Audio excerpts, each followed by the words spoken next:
Hello guys, ये देखिए आज हमारी एरी की आईज पे क्या हो गया। इसकी एक आईज में स्वेलिंग आ गई, इसको दिख नहीं रहा। एरी, एरू, आपके क्या हुआ बाबू? पी आई है आईज में। इसको किसने काटा? एरू को किसने काटा था? अरे हमारी एरू को दिख नहीं रहा। देखो बिस्किट की लालची, इसको चाहिए है बिस्किट खाने के लिए। ये देखो यार, इसको सब दिख रहा है और ऐसे एक्टिंग कर रही है। तब से आइज़ बंद आदि इसकी दोस्तों पर हो गई। सच में इसकी स्वेलिंग अगर तने किसी कीड़े ने काटा, क्या हुआ मेरे आलू को?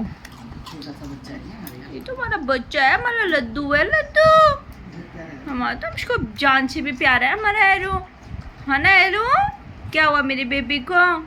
ओ लाल तब पकड़ लिया लाल जी। एरू पी आई है, इधर आओ और खाना ला भाई, कह रहा और ले लो, ये लो आजा। एरी गई दोस्तों।